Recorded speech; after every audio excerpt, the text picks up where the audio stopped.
پاکستان کا امریکہ اور ایران کے درمیان بڑھتی ہوئی کشیدگی کو کم کرنے کے لیے بطور ثالث میڈیٹر میدان میں آنا بھارت کے لیے صرف ایک سفارتی دھچکا نہیں بلکہ ایک کھلا اور بڑا چیلنج بن چکا ہے۔ یہی وجہ ہے کہ نئی دلی اس پیش رفت کو ہضم ہی نہیں کر پا رہی اور ایک تجربہ کار سفارتکار ایس جے شنکر بھی اپنے سفارتی آداب کو بھول کر سخت اور غیر متعارف الفاظ استعمال کرنے پر مجبور ہو چکے ہیں۔ یہ لب و لہجہ دراصل اعتماد نہیں بلکہ گھبراہٹ کی علامت ہے۔ بھارتی وزیر خارجہ کا رد عمل صاف بتا رہا ہے کہ خطے میں طاقت کا توازن تیزی سے بدل رہا ہے اور اس تبدیلی میں بھارت پیچھے رہتا ہوا دکھائی دے رہا ہے اور اس تبدیلی سے بھارت کہیں دور پیچھے دکھائی دے رہا ہے۔ 2 دہائیوں سے جس اسٹریٹجک برتری کا ڈھنڈورا پیٹا جا رہا تھا وہ اب زمینی حقائق کے سامنے دم توڑتی ہوئی نظر آ رہی ہے۔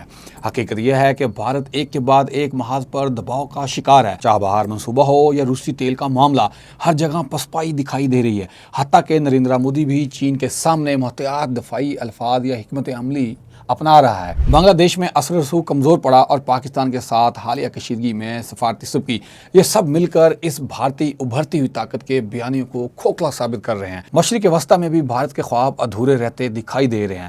اقتصادی راہداری منصوبے تعطل کا شکار ہیں، جبکہ سعودی عربیہ اور متحدہ عرب امارات کے پاکستان کے ساتھ بڑھتے تعلقات نئی دلی کے لیے واضح پیغام ہیں کہ کھیل کا میدان اب بدل چکا ہے۔ خطے میں نئے تحادی بن کر سامنے آ رہے ہیں اور بھارت خود کو آہستہ آہستہ ایک دفاعی خول میں اپنے آپ کو قید کرتا جا رہا ہے۔ دوسری طرف اطلاعاتی جنگ میں بھی بھارت کی سرگرمیاں کسی سے ڈھکی چھپی نہیں۔ سوشل میڈیا کے ذریعے بیانیہ سازی، اندرونی تقسیم کو ہوا دینا اور پاکستان کو کمزور دکھانے کی کوشش، یہ سب ایک ایسی حکمت عملی کا حصہ ہے، مگر سوال یہ ہے کہ کیا یہ حربے زمینی حقائق کو بدل سکتے ہیں؟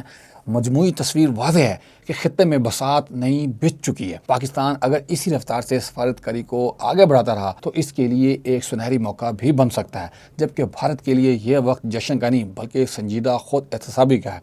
ناظرین، آپ کو کیا لگتا ہے؟ کمنٹ باکس میں لازمی منشن کیجیے گا۔ مجھے اجازت دیجیے، بہت شکریہ، اللہ حافظ۔